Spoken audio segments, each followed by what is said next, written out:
Donc maintenant, je vais vous expliquer comment reconnaître une contraction. Donc pendant la grossesse, il est tout à fait normal de pouvoir ressentir quelques contractions.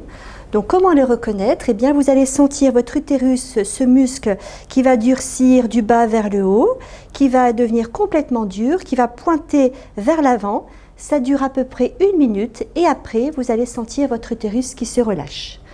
En même temps, vous pouvez ressentir éventuellement des tiraillements dans le bas du ventre. Ça peut aussi vous élancer jusqu'au niveau du dos, mais attention à ne pas confondre avec d'autres petits maux de grossesse qui n'ont rien à voir avec des contractions.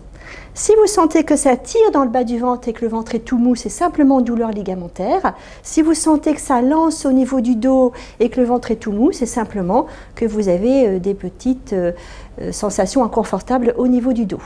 Si vous avez l'impression que le ventre est tout dur d'un côté et tout mou de l'autre, c'est simplement votre bébé qui prend ses aises.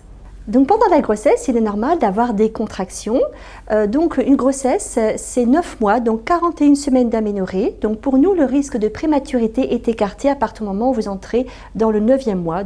Donc à partir de 37 semaines d'aménorrhée, nous ne sommes plus dans le cadre de la prématurité. Donc jusqu'à 37 semaines, à partir du moment où vous n'avez pas plus de 10 à 15 contractions par jour, tout va bien.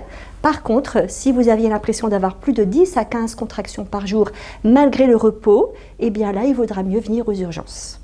Donc le dernier mois de grossesse, il sera tout à fait normal d'avoir beaucoup plus de contractions. Donc là, il faudra attendre de bien sentir ces contractions et d'en avoir au moins tous les 5 minutes et d'attendre au moins 1h30 à 2 heures de contractions bien régulières, bien intenses tous les 5 minutes avant de venir à la maternité. Le jour J, donc, ces contractions vont donc être nécessaires puisque c'est grâce aux contractions que votre col va pouvoir se dilater, c'est grâce aux contractions que votre bébé va pouvoir descendre dans le bassin et c'est grâce aux contractions que vous allez pouvoir mettre au monde votre bébé. Donc comment ça va se passer? Donc là, vous avez l'utérus qui se termine par le col de l'utérus. Donc quand on vous examine, on va évaluer la longueur de votre col, la consistance du col et l'ouverture du col. On va parler en ouverture soit en doigts, soit en centimètres. On va évaluer la longueur du col. Nous avons un col long.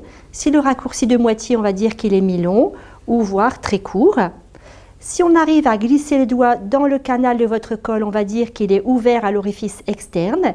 Et à partir du moment où on va sentir l'apogée, on va dire que le col est ouvert à l'orifice interne. Si on arrive à glisser un doigt complètement, on va dire que le col est ouvert à un doigt. Si on arrive à glisser les 2 doigts, on va dire qu'il est ouvert à 2 doigts larges, 2 doigts très très larges. On va donc parler en centimètres à partir du moment où votre col sera complètement raccourci et on dit qu'il est effacé. Quand le col est complètement effacé, même si on arrive à introduire 1 doigt, 2 doigts ou 3 doigts, on va plutôt parler à ce moment-là en centimètres. On dira 1 centimètre, 2 centimètres, 3 centimètres, 4 centimètres, en sachant que pour accoucher, il va falloir que votre col se dilate jusqu'à 10 centimètres. On va considérer que le travail est en route à partir du moment où votre col est dilaté à 3 centimètres.